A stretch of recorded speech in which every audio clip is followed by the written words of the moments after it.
is actually our first blank screen as we're starting. So we're going to begin with a picture of Wadi Rum.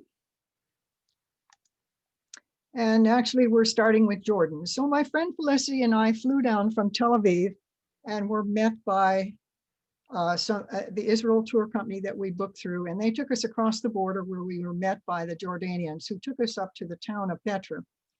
So you see where we, Tel Aviv would be up here. We flew down to Eilat right here in Israel and went across the border into Aqaba and came up here to Petra. And I'll show you a little bit of what Aqaba looked like. This is part of a bigger picture. That little bay that we saw is this area right here. So it's part of the Red Sea. And some people think it's where Moses crossed instead of being up here someplace. And on this, you'll see all these ancient trade routes. Petra was in the middle of all these trade routes, and particularly this one down to southern Arabia. And if you remember your Bible, the kings brought frankincense and myrrh. Well, that's where these came from southern Arabia. So by camel, it took about 65 days trip to come up to Petra. And then, of course, then they could ship these off into the Mediterranean. These frankincense and myrrh, these things that they were bringing up by camel were very expensive. And some of these camel stops along the way, the caravanserais even had little like perfume bottles that they were putting some of this in. So they were using some of it along the way and bottling it as they went. So Petra was right on these trade routes. And this is what this road looks like from Aqaba to Petra, not very appetizing or welcoming. And as we got to the desert area around Petra, it looked like this. So Petra was hidden back in these hills for many, many years. Even though there were people living there for thousands of years, it wasn't known to the West for quite a while. So we're here, who did live here was the Nabateans. They were tent dwellers and they became prosperous merchants.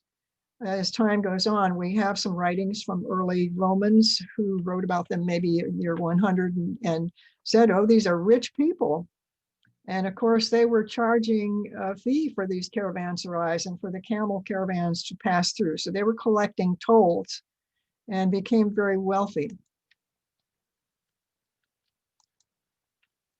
So here it tells a little bit about the trade routes carrying the expensive frankincense and myrrh. So the camel caravan would take about 12 weeks altogether. And so you can imagine how many tolls they could take and how many places that they collected tolls all along the way. And we know that they were there quite early, way BC in the Persian area. It shows this timeline in the visitor center of all the people who lived there in this valley at Petra, going way, way back. And of course, because they were on a trade route, they were also susceptible to being invaded from time to time. And of course, they were invaded by everybody who came through, including Alexander the Great, and then Rome later on, then the Byzantines. You know how that goes. So this is a map of Petra. This gray that you see are called wadis. And a wadi is a dry riverbed. Now, Petra gets about 6 inches of rain a year. And sometimes that's all on one day. So these are all mountains here, all around it. So you can imagine that these mountains are dumping all this water into these dry riverbeds and they become flooded, flash flooding. And in fact, they've had tourists who were caught in flash floods and have been killed. So our visitor center is off here to the right, off the screen a little bit. And this road along here is actually between these mountains, and it's called the Sikh. And it's about a mile walk in from the visitor center into what you usually see. This area, the treasury, is usually what you see the picture of when you see a picture of Petra. But as you can tell from the map, it's not the only thing there. It's a huge, huge complex, and you could easily spend several days. And most people only see the Petra and turn around and go back. But if you come out into this area, this was what the Romans built in here, and they added on to what the Nabateans had done. Is it occupied at this time? We're going to get to that. I'm going to tell you okay. about that.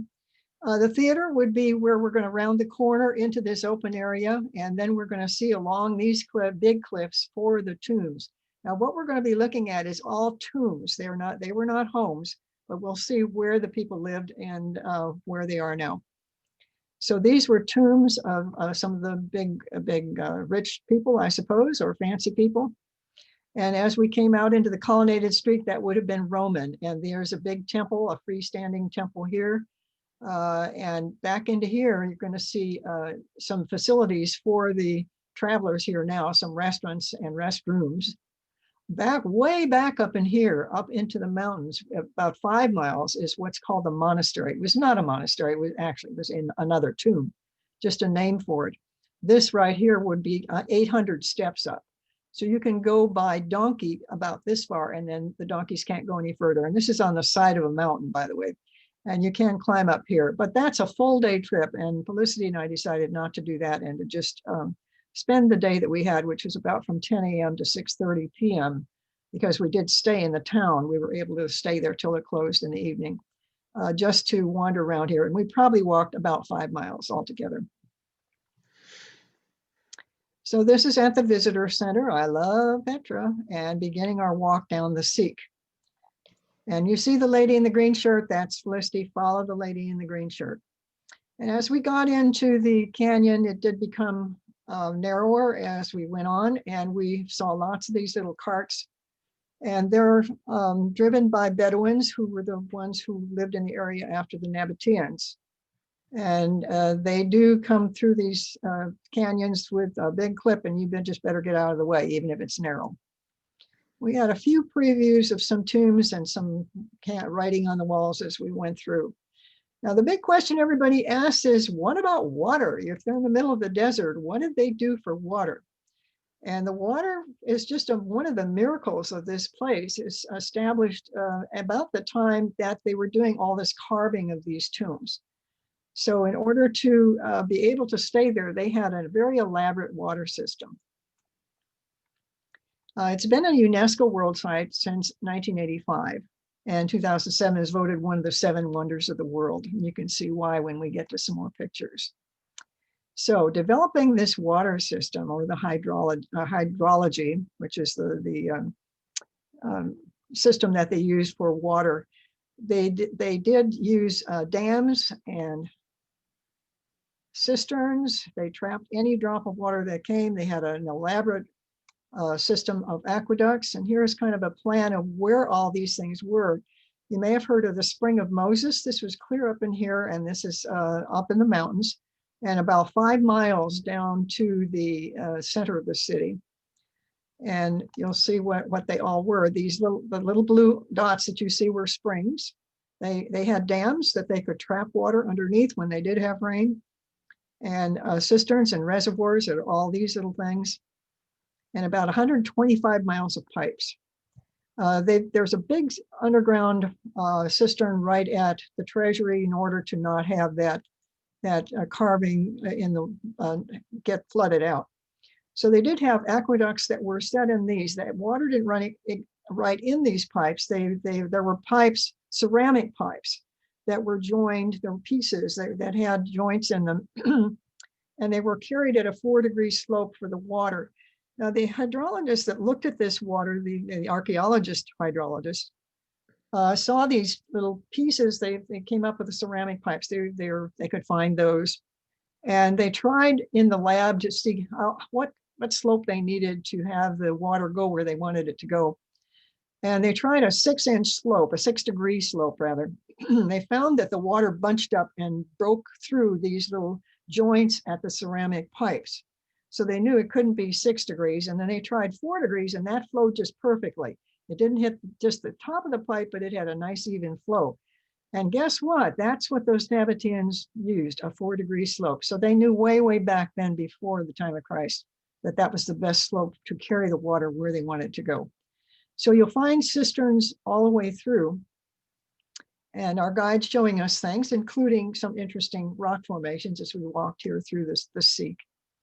And of course, you have to have the imagination to see that. That one went by me kind of quickly, the fish.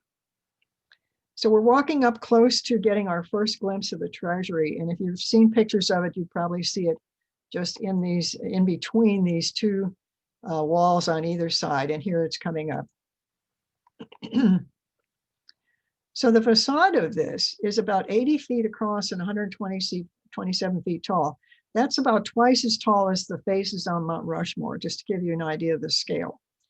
And we were not allowed into this tomb. It was closed or closed to visitors because there's so many that only go this far.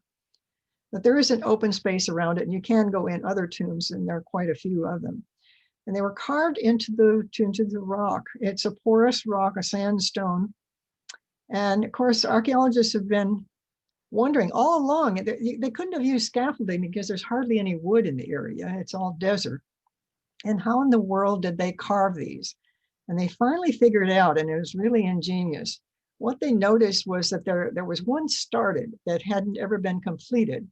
And it was just this top area. And they thought, well, that's interesting. You notice the little things up here. These would have been ways for them to climb to the top and carve out just the top, a place for them to stand. So this is what it would have looked like, where they could put rods into the rock, the sandstone rock, and gave them a place to work. So they started working on the top part first. So these archaeologists that were interested in it tried replicating it at a place in California that had sandstone very similar to it. So they found this place in a rock and decided to build something just like this, got some stone carvers. This design you're going to see quite often, and these would be a combination of the Roman and this from Syria and Mesopotamia. So they began carving the top, and these stone cutters cut the face of the stone like this. They came up this way and put some pegs in there and started carving the rock. Here you see the first design that they made, and they put in another one right here, another shelf, and carved that, and then came down this far. And as they came about halfway down, of course, this pile of rock that they were carving out built up so that they didn't need the shelf anymore. Here you still see the shelf up here. But they're carving now from the pile of the rock. So by the time they got to the bottom, they had the whole thing carved out. So that's what happened with all of these tombs that you see that are in the face of the rocks. That came all the way down. Wow. So this is my friend Felicity. She's from England, came to the US as a nurse and never went home. She's still here. And we were tempted to ride the camels, but we didn't think those animals were very well treated, and we kind of left them alone. We decided to stay away from the camel ride, so lots of people did that. But there were other animals in the area. She found some little donkeys, and if you climbed up these steps, which are right next to the treasury, you could come all the way up here and around and take some of these pictures from the way up high to a viewpoint, but we didn't do that either. I'm not one that does up very well. So they're all tombs. Oh, I've got another one. I'm going to have to watch my fingertip here. So there are lots of these little shops and vendors in the area, and these are Bedouins who used to live in Petra up until it became a UNESCO World Heritage Site and they had to leave. So you will see caves along here, in which we're going to see in just a minute. Here are some other, not quite as pretty as the one we just saw at the treasury, coming out into the open area. You see this up here? We have that design. Well, why did they leave? They had earthquakes. This is an earthquake-prone part of the world. So they had an earthquake in 363 that destroyed about half the city. And of course, then we're talking about destroying some of the water piping and cisterns and so forth. And another one in 551, the city was largely abandoned. So we did not ride those. Here are some of the big tombs that we're going to see all the way through. And we're going to see many pictures of these royal tombs cut into the face of that main big area, open area. And this I grabbed off the internet. I didn't climb up those to see one of the interiors of the tombs. And these would have niches, and a lot of them have niches where the bodies would be laid. There's only one inscription at Petra and said, "This is a sacred tomb." Well, of course, people did do tomb raiding back in those days, so there are not any bodies or any valuables left there anymore. So this is this row of tombs late in the day. And as the sun goes down, these rocks turn really red. And They earlier, seem awfully well preserved. oh, they are, because they're in the desert. And so, yes, they've been preserved.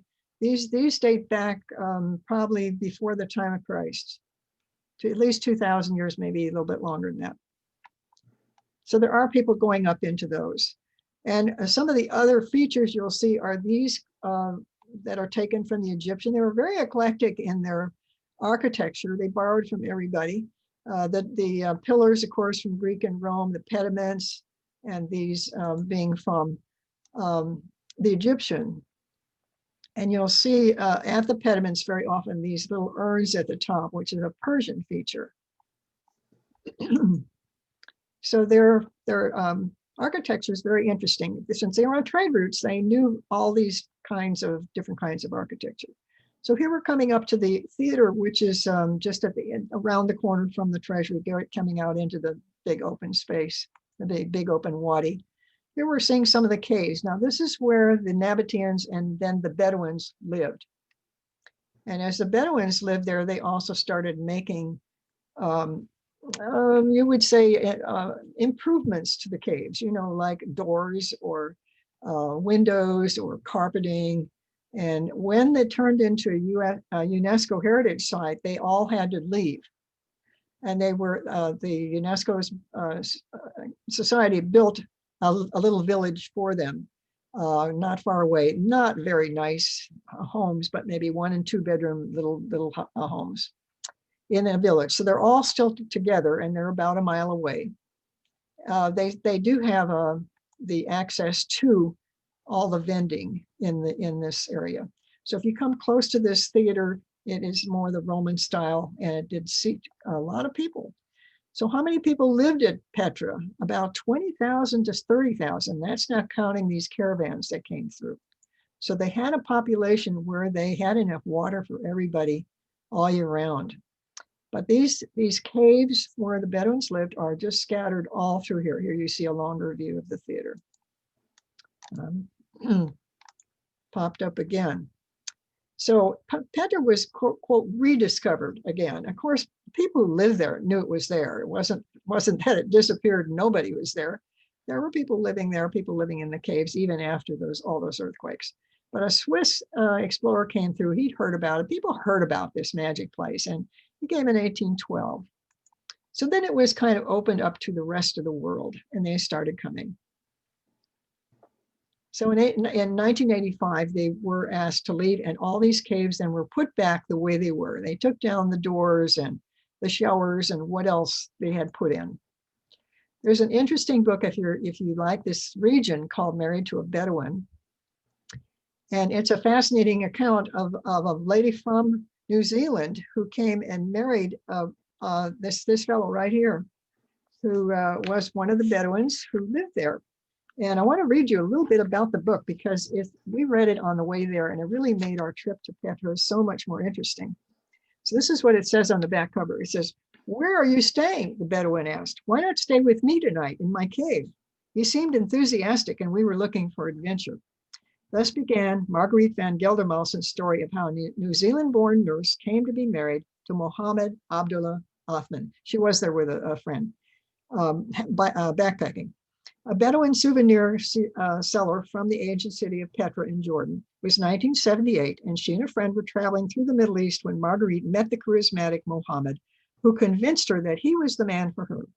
She lived with him in a 2,000-year-old cave carved into the red rock of a hillside, became the resident nurse for the tribe that inhabited the historical site, and learned to live like the Bedouin, cooking over fires, hauling water on donkeys, and drinking sweet black tea. She learned Arabic, converted to Islam, and gave birth to 3 children. Over the years, she became as much of a curiosity as the cave dwellers, with tourists including David Malouf and Frank McCourt encouraging her to her extraordinary story. And I do recommend it. It's a good read and very interesting to see how they lived in these caves. After her children got old enough to go to school, they did go back to New Zealand and Australia to school. He had died by this time. I'm sorry, spoiler. And but I have heard that she has come back to Petra, and she, at least her son, one of her sons, is living there now in they're doing the Bedouin thing with the selling souvenirs and so forth. So this is, as I say, they were located to the nearby village, but they do run the tourist trade in the canyons there.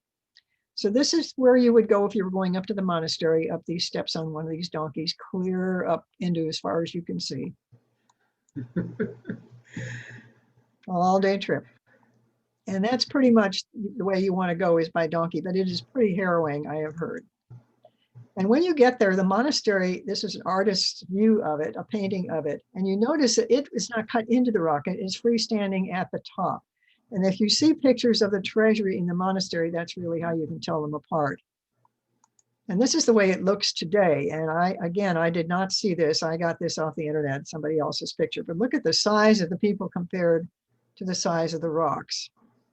And just a note about the architecture, again, the Roman and Greek influences with the columns, and the pediment doesn't go all the way up. They've done the little Persian urn up here in the middle instead of a full pediment like you would see on a Greek temple. This Trajan temple was the biggest freestanding one built by the Romans. So we're off to see more of the Roman part of it down another big, long open area, this open Wadi area that you saw on the map. You're looking back, you see those tombs of the rich people, I guess you would say. And there are many shops along the way for tourists, and this is built up part of the Roman road. These were my favorite souvenirs, and I've got one I want to show you when we're all finished with them. They're a sand that is dripped into a bottle to make these pictures. And Marguerite talks in her book about when the Queen of England came, her husband Mohammed made one that the Queen of England has, that Queen Elizabeth had. So I have one like this. They're all dripped sand in there and corked so that sand can't move around. I thought they were really neat and very interesting and special for that area. So here we see some of the Roman pillars along this road. This would have been the main road, Main Street, Petra. You can still see the 2,000-year-old blocks of, looks like marble, harder stone than the sandstone. This would be called the Cardo. The main street was always called the Cardo with the large flat stones. But it's kind of hard walking. It did have some tiles on it, and but they all got washed away in a flood. The shops would have been along here. Well, I keep going farther back. All right, here's some folks going up to one part that has been excavated, and this is the Great Temple. And here you see it up here, and it has an area next to it that's kind of an open flat area that they thought for a long time was a marketplace. But they did, this would have been the temple, and this they thought was a marketplace. They did the radar testing along here and found all kinds of pipes underneath here, of course, for water and so forth, and over here. And once they started excavating that area, they found the edge of a pool that would have gone all the way back here. And it would have looked something like this. It wasn't a marketplace at all. It had a pool, and this would have, it had irrigating pipes that went over here to water trees and a little pavilion in the middle. And you can imagine if you're on a caravan coming in from the desert, this would have been a real sign of wealth to have this much water and trees in a desert area. And the whole area probably looks something like this. An archway, the Cardo along here, the shops, pools, you know, think Las Vegas in the middle of the desert with the Bellagio fountains. I mean, this is a sign of wealth. So what is left, of course, after earthquakes are pillars and ruins. But they are excavating parts of it, and it's still a very interesting place to look, to walk along. And my obligatory picture of me at the end of the day, I have one picture every place I go. I'm not one to take my picture in every single shot like some people do, but I have one to show that I was there. And it was just a magic place. It's just a magic place to think that all these people lived there all that time. And the Visitor Center had very interesting things, some of which I've already shown you about the history of the place and crafts from the area. The town of Petra itself, the present town looks something like this, a mainly Arab village, having a couple of vendors having their shop open and having tea at the end of the day. This fellow was right under our hotel window, and we got him to serenade us a little bit. He was happy to do that. That's Felicity.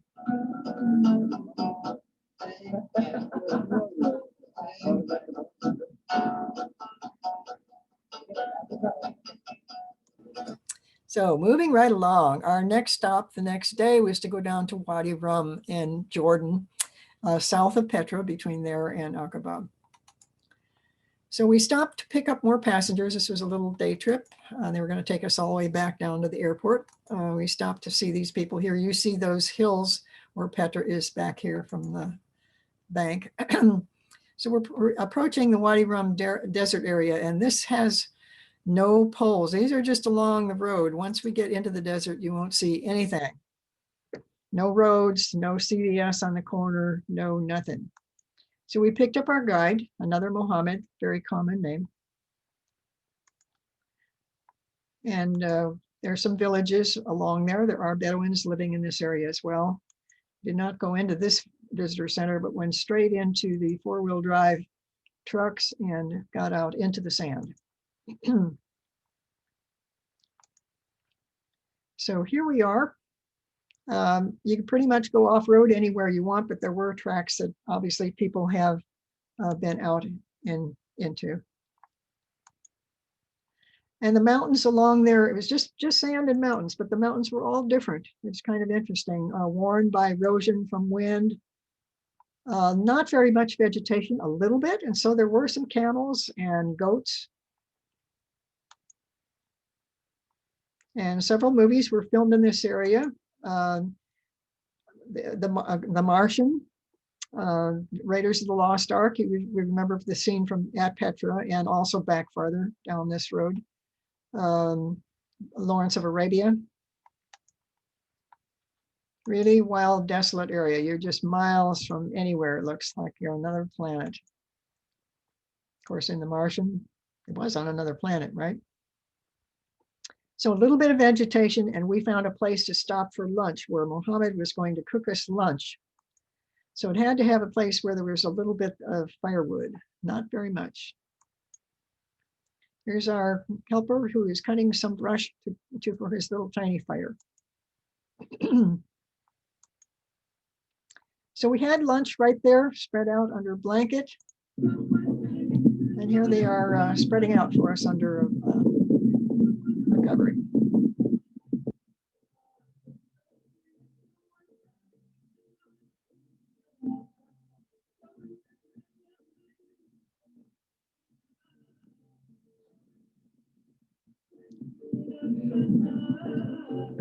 And Mohammed, while this was going on, was getting his little fire up to charcoal state and cooking some kebabs.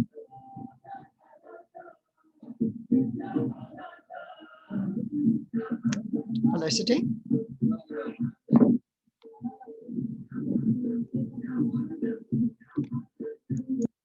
So this is our lunch, and I'm a vegetarian, and so is Felicity, but we had plenty to eat as well. He did cook the kebabs, but we also had tabbouleh, hummus, flatbread, tahini, salad, very nice. All prepared right there. There were Bedouins and other people in the area who were walking around with little baby camels. And this is where we had stopped a little farther back, farther on. And of course, there's this big sand dune here. And of course, what do you do if you have a big sand dune? Some fool has to climb it, right?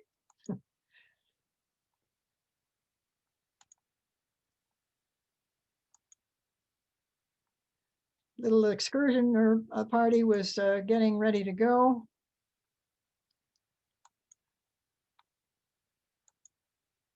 And this is my background on my computer today. This picture right here, one of my very favorites. So Mohammed is telling us where we're going to go from here. We're going to go up into a little canyon. And here we are doing a little short walk from where we were parked to Kazali Canyon. Again, you see a few little bushes. There are a few springs in the area, a little bit of water. And this canyon that we're going to was not paved in any way. It was crawling over rocks. Some of the erosion crawling up into this canyon. So there wasn't any path. We're just climbing over all these rocks, kind of a hard place to go. He's showing off.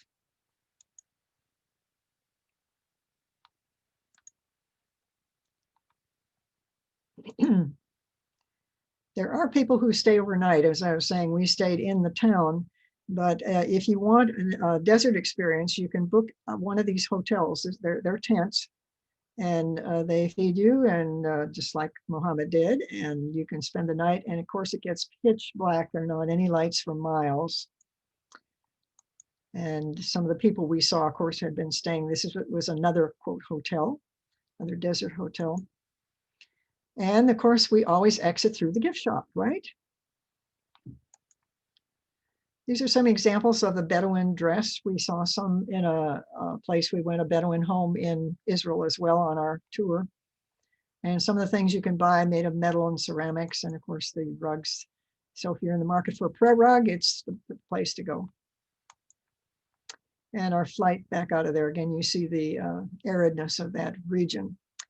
I didn't mention coming out, and I should have, that little map at the beginning, we had Egypt and then Israel and Jordan and Saudi Arabia. So within about 20 miles, you can go to 4 countries right on the end of that gulf. So we're back in Israel now.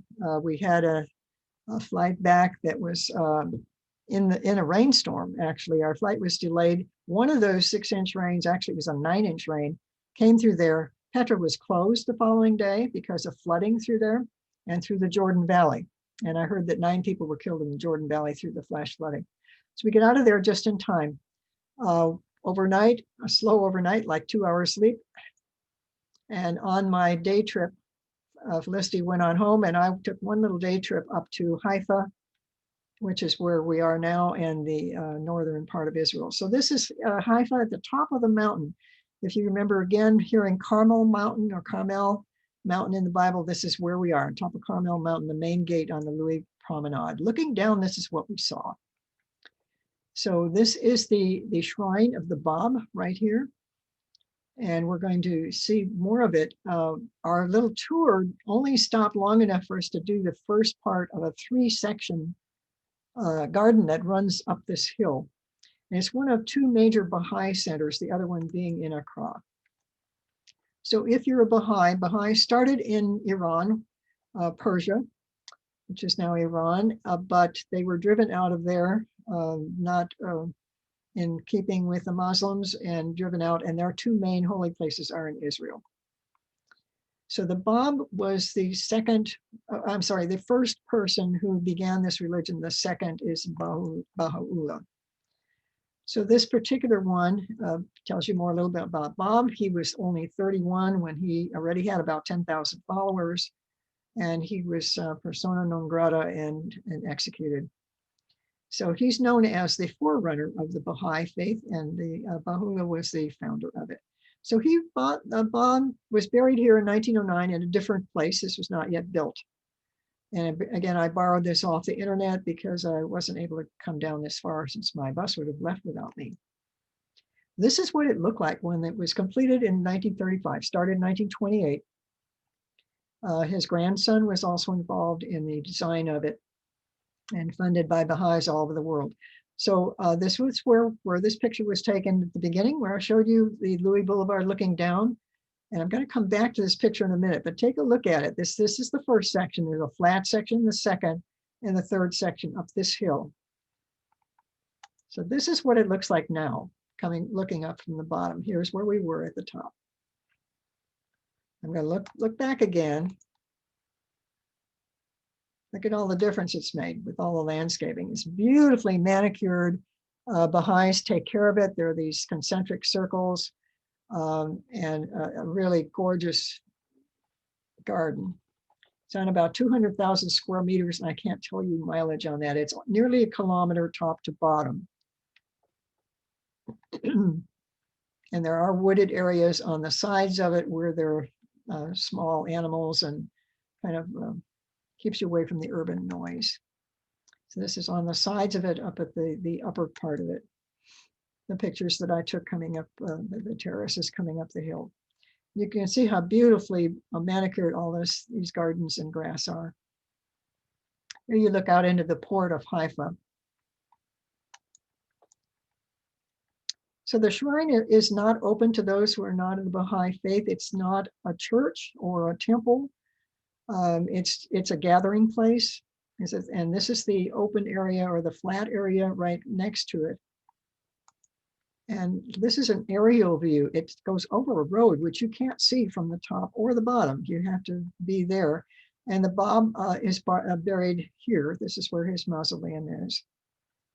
And this is all gravel paths along here, this colored stone. Again, looking from the bottom. Oh, missed it again. So the dome is set on an 18 windowed dome with on an octagon. Here you can see it a little better. And if you're going to build one of these, they call it a shrine of worship or house of worship. If you're going to build one somewhere else, and there are several others in the world, you need to build it on an octagon. And these are, interior is open. There are not any supporting posts in this octagon. A dome is not required, but most of them do have some kind of dome. And this one has the arcade below. Really beautiful architecture, this Persian architecture. Since there are no pictures, even on the internet, of the inside of this one, this is one in Illinois.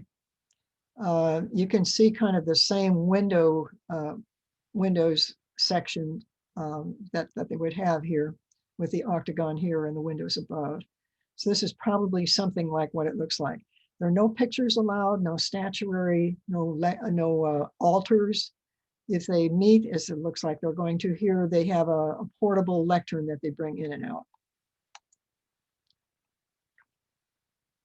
Some more pictures from the top terraces.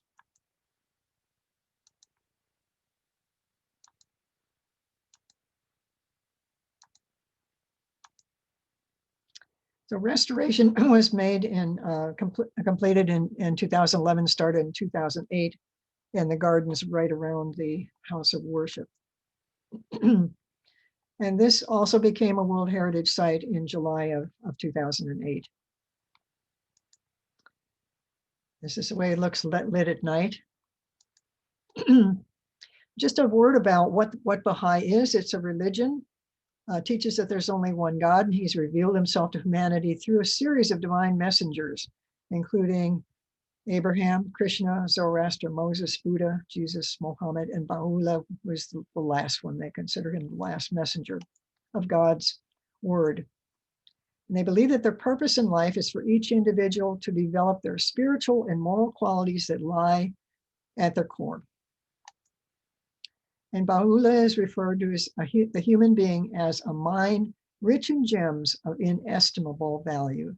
These qualities can be developed only when a person turns to God. So here are a couple of other Baha'i houses of worship.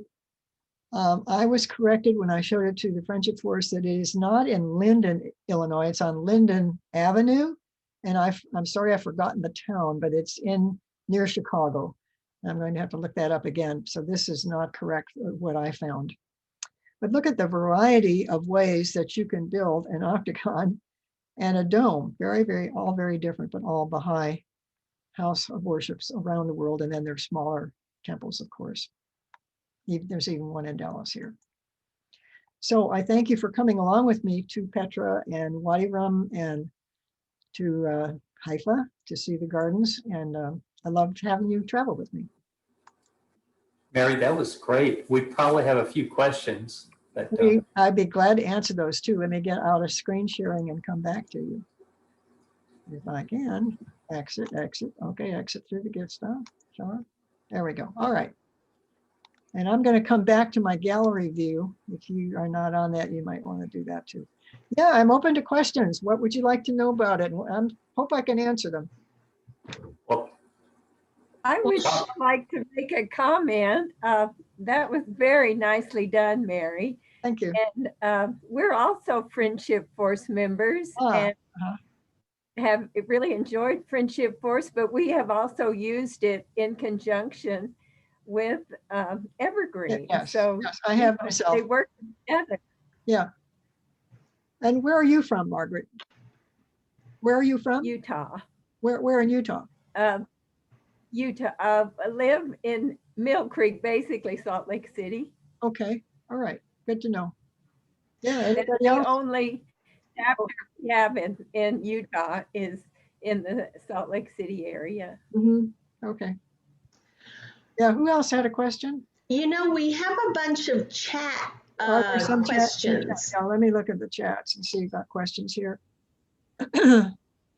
What time of the year did we go? We went in October. So I was talking with Kathleen and Jack before we started. That was the perfect time to go because in the summer, Wadi Rum and Wadi Rum and Petra get to be over 100, 120, very, very hot. And you know, there's a lot of walking and it's desert, so it's very dry. So it was a perfect time. The weather was just perfect, like mid 70s. It was very, very nice. And any other questions? Mary, tell us a little bit more about the Nabateans. You know, it's funny, you know, having, you know, we don't really hear about them much. I mean, did they have any ancestors beyond? We know that they came, or probably know that they came from the northern part of Saudi Arabia, what's now Saudi Arabia, the Arabian Peninsula, and moved into these caves probably around 600 BC. But they don't know a lot about them. They didn't leave a written language except that one inscription, and I'm not even sure what language that was in, possibly Aramaic, which was widely spoken in those days. But probably not many people were literate either.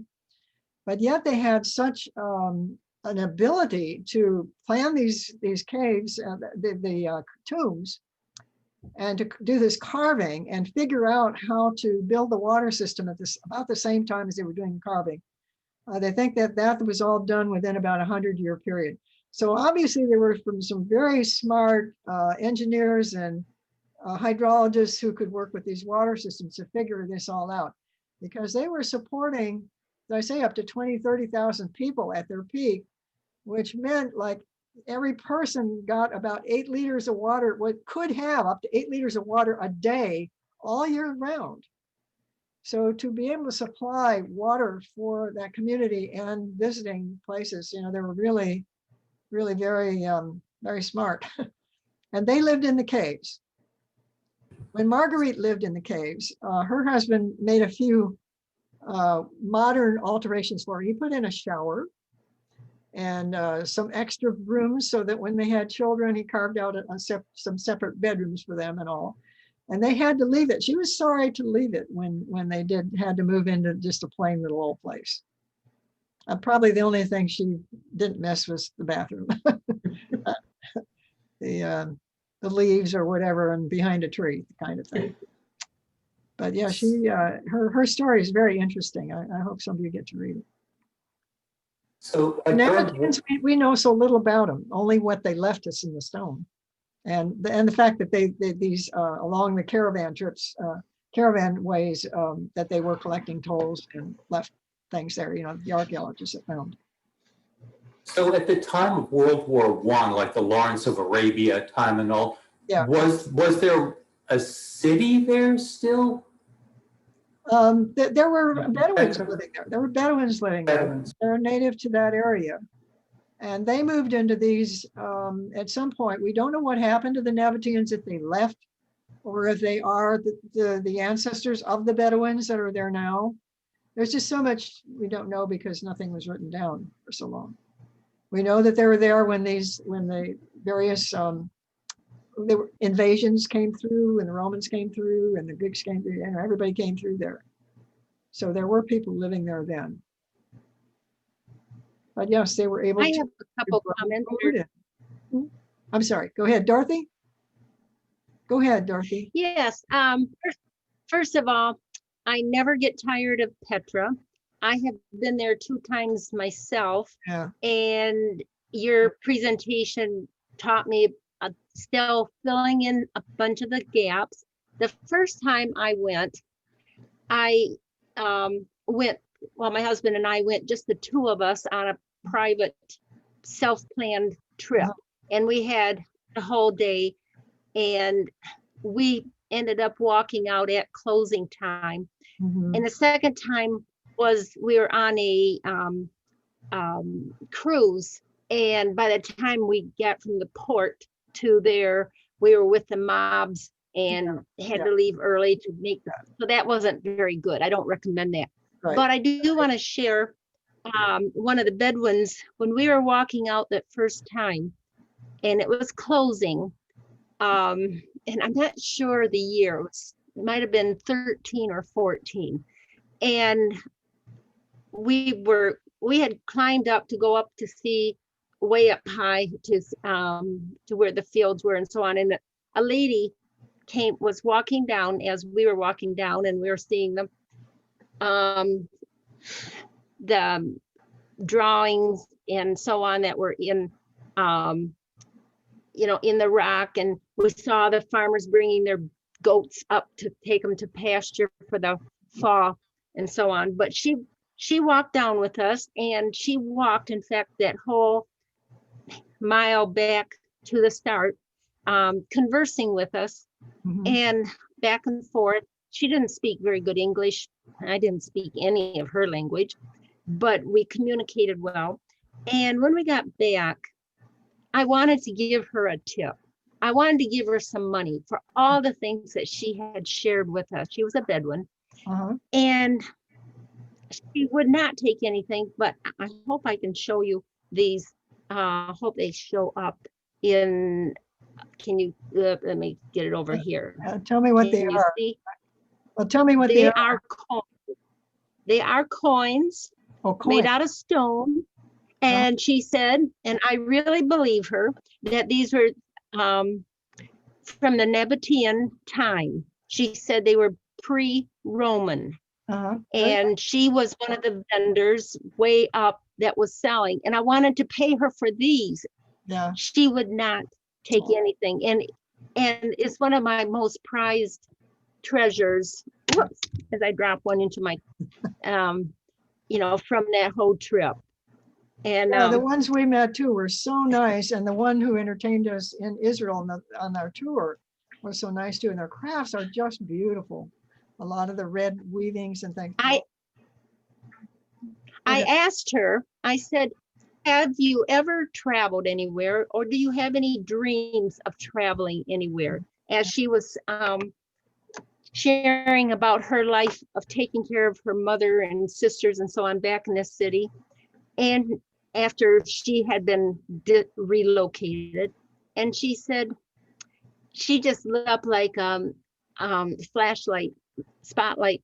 And she said, yes, there's one place I really, really want to go. And I asked her, where is it? And she said, I want to go to Mecca. Oh, yeah. I thought that was really very, very special. They're Muslims. And then I was going to add on also, what's that?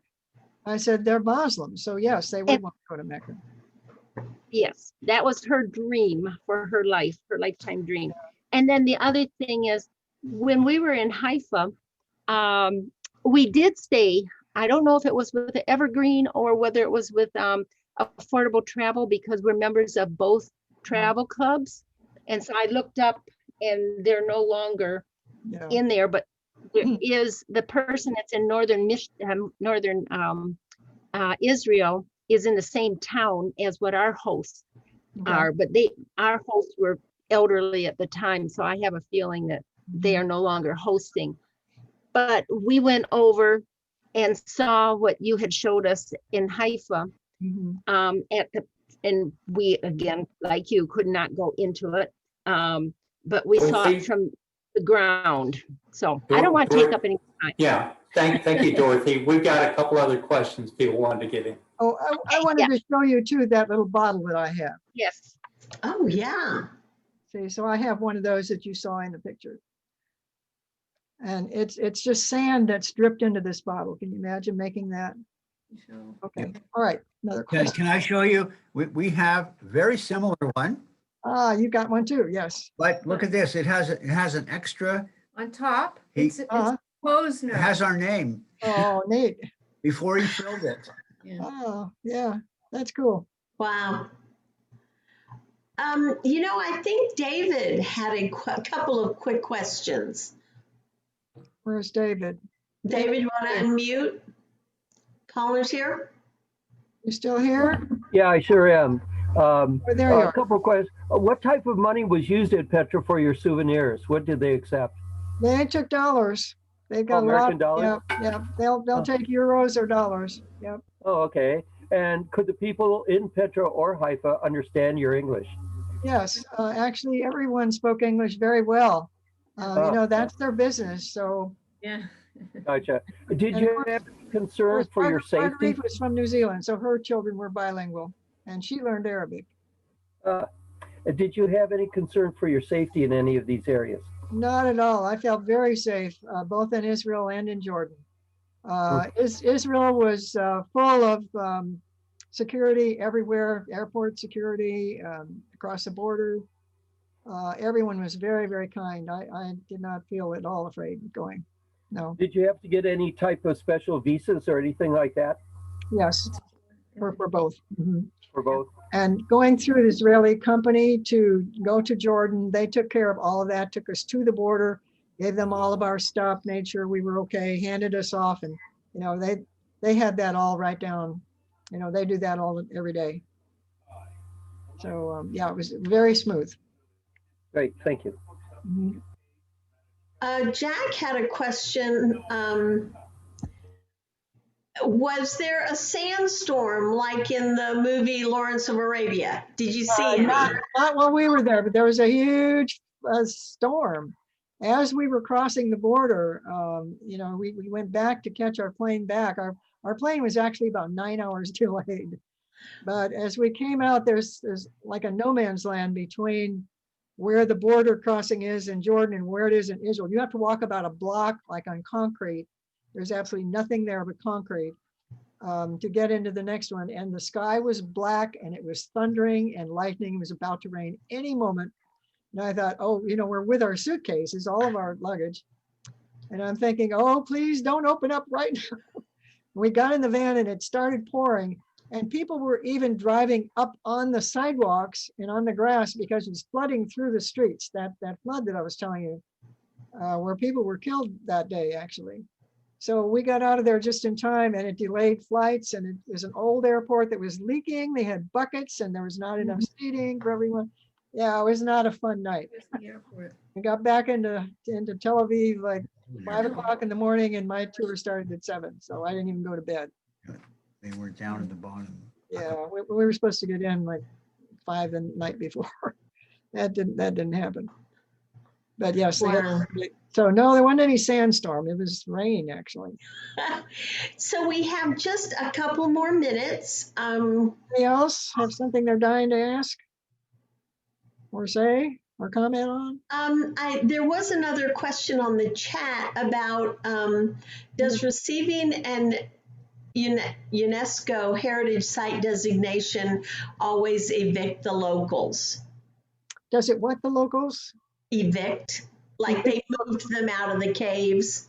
They did evict them when it became a UNESCO World Heritage Site. Is that typical? Well, I mean, it was a one-time thing. There aren't any people living there now. Right, but I mean other UNESCO, like that, is that their UNESCO, other- policy? right. That I couldn't tell you because all 3 of these places are UNESCO sites. At Wadi Rum, they do have the hotels where you can stay in the desert. Baha'i, that's not a place where you could stay overnight anyway.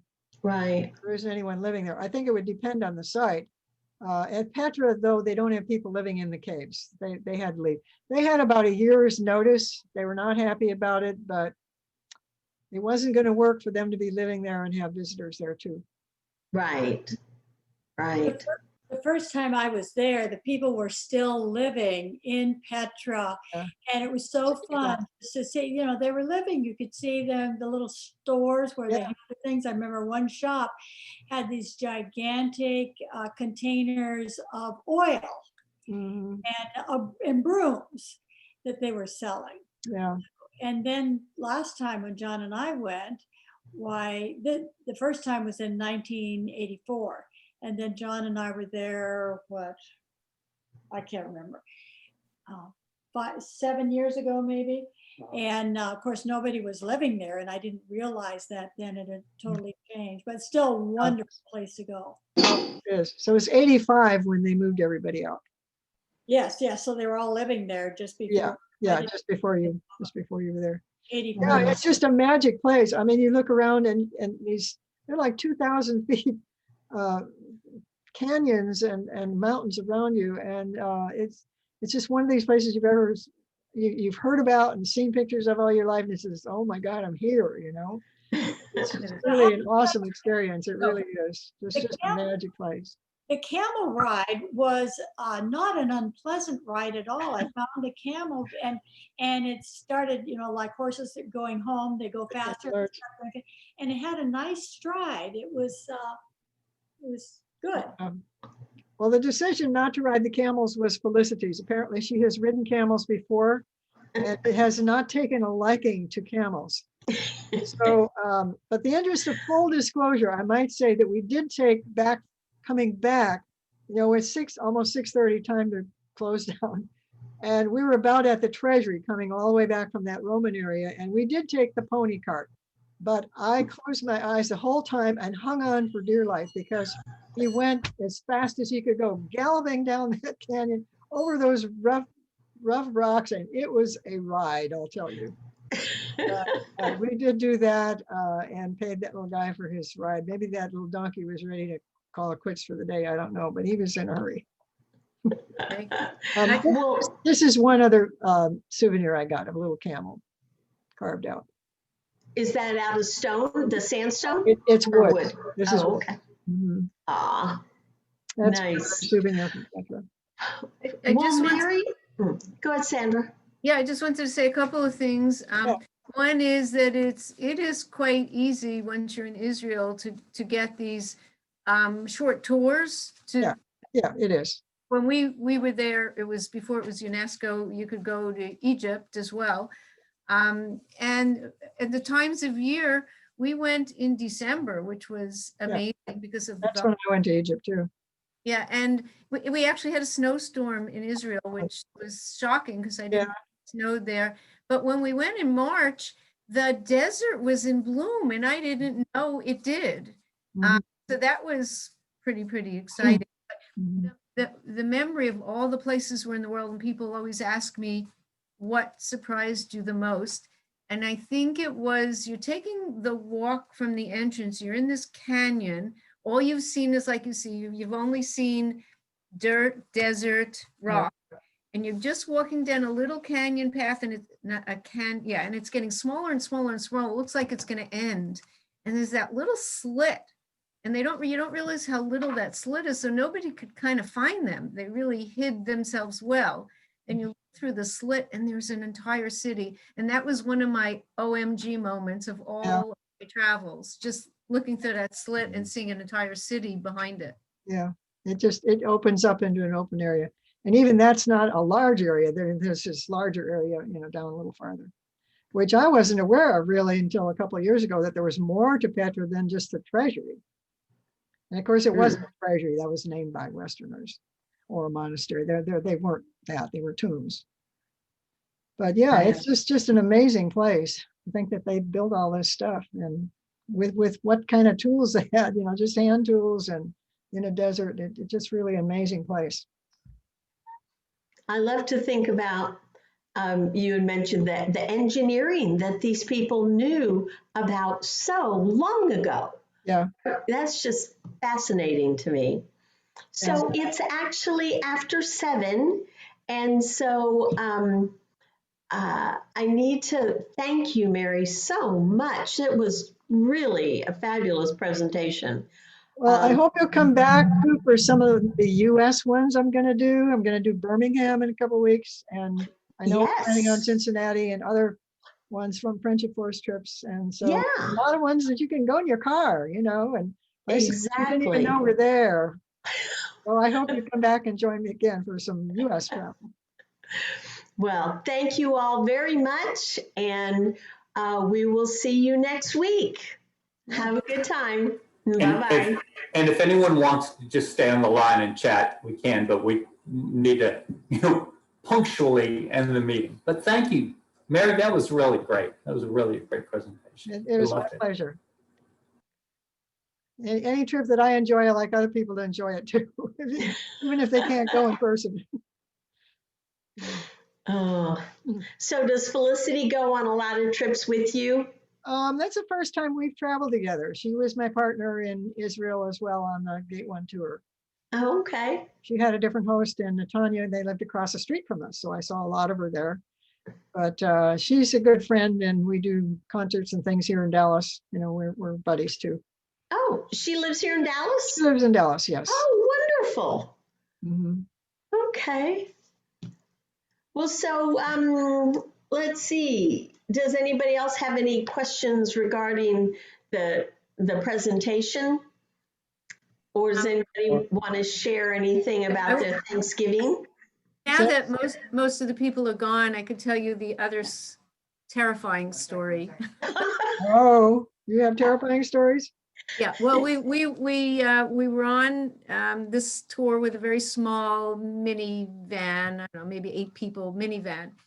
And again, this was back in '84. It wasn't terribly touristy. And we went across the desert. I don't remember at which point of the tour. We went through more of Jordan. And we stopped at an oasis, which literally is a tent in the middle of the desert that has bathrooms and a few places you can eat inside. So I went in, Stan went in with our son to the bathrooms. We both come out and there's no sun. So I said, oh, is he still in the restroom? And Stan goes back and says, no, he's not in the restroom. And we go around this tent to all the food places and he is not there. And we're in the restroom and I am in a panic. I figured some guy's got him under a robe and he's driving off with a camel somewhere with my kid. Mm. And finally I have presence of mind to go into the van, and he had sat himself down in the van, but that was probably the scariest 15 minutes of my life. I imagine. Mm. Wow. So you're muted, Sandra. I don't know if I can picture in the right place. Oh, that's your son. There he is in the trip in front of the pyramids, and he's acting. Mm-hmm. Well, I've taken kids to Costa Rica and Mexico and Canada, but that's about it. But my children now are taking their children all over the world. So they grew up being travelers because I'm a traveler from day one. We all love it, love it, love it. That's great. That's great. Are we done? Everybody done? I think we are. Hey, well, all right. Yeah. See you next week is Birmingham. Yes, Wonderful. It is. Wonderful. It is. Thank you so much. I really want to go look at that book and look into some other. It's really interesting to see how they lived. Yeah. Yeah, fascinating.